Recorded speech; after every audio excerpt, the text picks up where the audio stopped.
Crime branch के पास एक complain आई थी जिसमें ये पता चला था कि एक बोगस आयुर्वेदिक यूनानी डॉक्टर का गैंग है जो लोगों की चीटिंग कर रहे हैं और उनसे पैसे ले रहे हैं और उनके पास कोई भी वैलिड मेडिकल लाइसेंस नहीं है। तो इन लोगों का जो मोडस ऑपरेंडी था, ये पब्लिक प्लेसेस जैसे हॉस्पिटल, गार्डन ऐसी जगहों पर जाकर ऐसे लोगों को ढूंढते थे जिनको कुछ पुरानी डिजीज़ हो और जो ठीक नहीं हो रहा हो। फॉर एग्जांपल वॉकिंग गार्डन में जाके सीनियर सिटीजन को कॉन्फिडेंस में लेने की कोशिश करते थे, घुटने वगैरह की जिनको प्रॉब्लम है या ऐसा कुछ है। तो प्रेजेंट केस में ऐसे ही इन्होंने इनको नरीमन पॉइंट पे एक जगह पर इनको ट्रैप किया। जो विक्टिम है इनको बोला कि आपको जो ट्रेमर की प्रॉब्लम है उसको मैं ठीक कर सकता हूँ, इसको ये चारों डॉक्टर जो हैं जो डॉक्टर हैं ठीक कर सकते हैं। तो ये चार लोगों ने मिल के फिर उनको कॉन्फिडेंस में लेके उनके घर पे गए।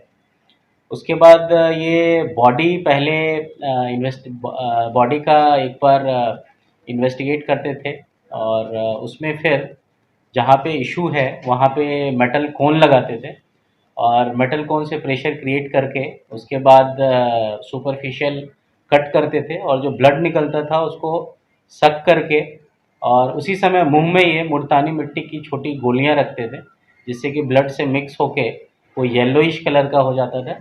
और फिर पेशेंट को जो विक्टिम है उनको बताते थे कि आपका जो ब्लड है उसमें इम्प्योरिटी है जो मैंने निकाल दिया है और उसकी वजह से आप ठीक हो गए हैं। ऐसा बोल के उनको उस समय कॉन्फिडेंस में लेते थे कि उन्होंने उनकी जो तकलीफ़ है वो ठीक कर दी है। उसके बाद वो उनसे जितने पॉइंट पे बॉडी में ऐसा करते थे उतने वो उनसे पैसे चार्ज करते थे और फिर पैसे लेने के बाद फिर वो सिम कार्ड, मोबाइल नंबर ये सारी चीज़ें चेंज करके फिर दूसरे विक्टिम्स की तलाश करते थे।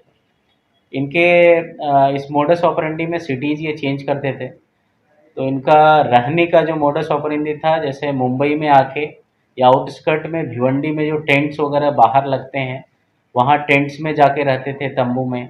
मालेगांव के पास कहीं तंबू में रहते थे। वैसे ही फिर मनोर पालघर में वहाँ जाके तंबू आउटस्कर्ट्स में लगा के वहाँ रहते थे। इनको हमने चारों को अरेस्ट किया है और उनके पास से 14 लाख रुपये मिले हैं जो इन्होंने विक्टिम से लिए थे। 9 सिम कार्ड मिले हैं।